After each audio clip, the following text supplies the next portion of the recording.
My name's Anne Sutcliffe. I was a Ewley Parish Councillor for 12 years and the chairman for the last 4 years, and I was the person responsible for bringing in the affordable housing in Ewley Village.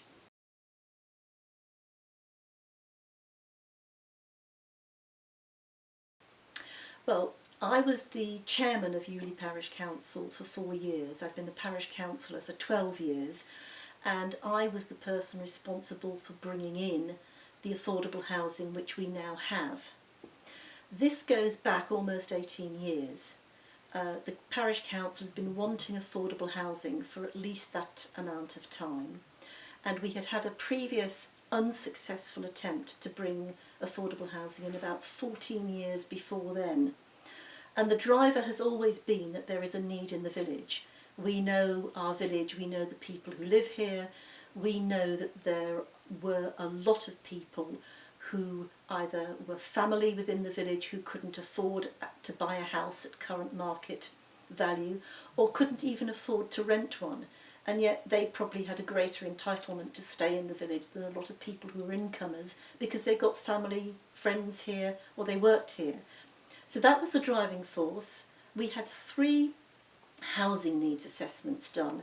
One was for the first attempt 14 years ago, which unfortunately failed.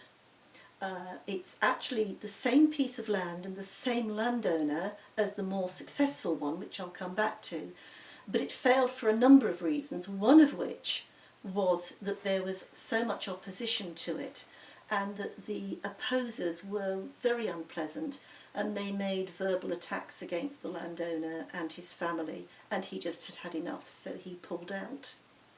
But there was still the need. He was still supportive of us having affordable housing. So the second attempt started about 6 years ago, in that another housing needs assessment was done, which proved that there was still the need. Same kind of numbers came out of that. And then when I became chairman, I then took over running this as a formal project for the parish council. And we had, fortunately at that time, 4 pieces of land, 4 separate landowners offering us plots of land. That meant 4 lots of opposition from all those local neighbours, plus the normal people who oppose in any case. But I had learnt a lot from why the first attempt failed. So knowing that there would be a lot of local opposition, you have to plan for that. You have to expect that you'll have petitions, that you'll have people putting out misinformation, that you'll have people who try and bully. We had all of that. But by planning and preparing meetings on the basis of trying to provide information so that any opposition got all the information they wanted, making sure that correct information was always up on our website, and also because we ended up with the same landowner, but I'll come back to that as well because that was not our choice. We're very happy with that, but I'll explain why we didn't have a choice about landowner, was that any of the landowners we felt should not attend any of the public meetings, and I would give that as a piece of advice to any parish council: keep the landowner well away from the opposition because they may find it sufficiently unpleasant that they opt out.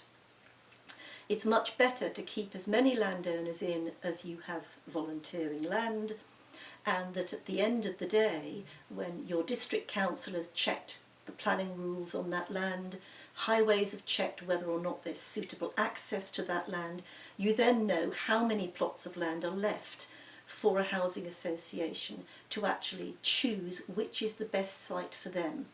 So the parish council should never have selected a plot of land and should never give a view as to which one they prefer. Leave it to the professionals, leave it to the housing association to work out which is the best plot of land for them. So we got to the point where we did need help. We had a lot of help from GRCC, Gloucestershire Rural Community Council. They were with us right from the beginning through to the end. We obviously had help from Stroud in terms of planning rules. We did have a housing association which pulled out. Don't give up. If that happens and you find that things don't work, or that somebody that you're relying on then can't or won't deliver, just keep on going. GRCC found us, in fact, I think a much better housing association who were extremely supportive. So all these things can happen. So just keep at it. So for the 4 years, effectively, of my term of office, we were having to manage the public. We had 2 public consultation meetings done as workshops. The local population would have liked to have had a vote, but this is the opposers, and this is the problem with a lot of these things, is that even if you can manage the opposition as the parish council, the opposers can bully people who support affordable housing. So we knew that the village was split, that half the village was in opposition, half the village was very supportive. And we had a responsibility to make sure that the supporters had their voice, even although a lot of them were being intimidated from coming to either parish council meetings or the 2 consultation meetings that were held. So we had to take soundings in private. So don't let the bullies put other people off. And I think as chairman of a parish council, you've got to keep supporting your own parish councillors, because they'll get bullied if they happen to live near the site. That's certainly what happened to one of our councillors. So you've got to keep everybody going, everybody on board and supportive, and just let it take its time. So when the housing association got involved, we were lucky that we had Seven Vale Housing Society taking the lead in terms of managing the site, managing the consultation meetings, obviously doing all the build, all that kind of stuff. And they were absolutely fantastic. So we had a lot of support from them, from GRCC, from our district council, which is Stroud District Council. And everybody has just kept going. And as far as I was concerned, you just had to be determined and to make sure that you didn't give up. And I have to say that the more that the opposition tried to bully, the more I stood my ground and thought, I'm not going to let bullies get away with anything like this. Either this process is going to come to fruition through the planning process, or it isn't, but I'm not going to have the kind of atmosphere created whereby the supporters can't be allowed to have their say. So it was actually very tough, but you just have to keep on going. When the decision was made, the Housing Association went for the same plot of land as before, the same landowner. The houses that have been built are absolutely gorgeous. They've been really well landscaped, they fit in nicely, they're very unobtrusive, they're lovely quality inside, so that they are a real pleasure to have. I think they're a lot nicer, in fact, than a lot of private market housing, which may well have cost a lot more. But it shows that you can trust housing associations to do a very good job for you. And we were absolutely delighted. And we found, as we suspected, that the minute the applications went out for people to apply, we had loads of people applying and people came out of the woodwork. So we could have probably filled the housing over and over again. But other people then do find things. So we think we got the right number of housing there. I don't think that we'd want to put any more in. I think that would probably not be meeting a need anymore. I think we have met the need. It's just that when the houses are there and they're nice, everybody wants one, which is great. And the people who opposed either gave up once it had happened, or they accept that it's a very good job and that the need was there.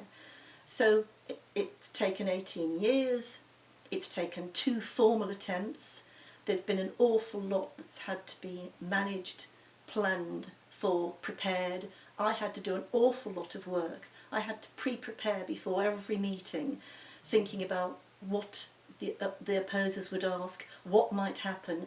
So I was ready to kind of handle anything. And if you can do that and you can keep on going, you end up being very successful, and we're very lucky.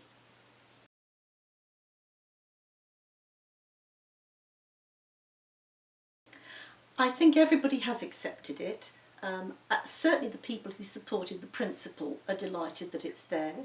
I think the people who live nearby, who would have opposed anything by way of additional housing, think in fact the housing is very nice and probably better than what they're in. The kind of opposition that we had was not terribly pleasant. A lot of people were saying, but affordable housing only goes to poor people, why can't they go somewhere else? But as I said, the housing in Ewley, the need was there because it was local people who needed to have somewhere affordable to live, to be with their family. And those people don't have to go somewhere else. And I think that there is an acceptance that because they're good quality building, they are the right thing, and I think the community as a whole certainly does accept them, yes.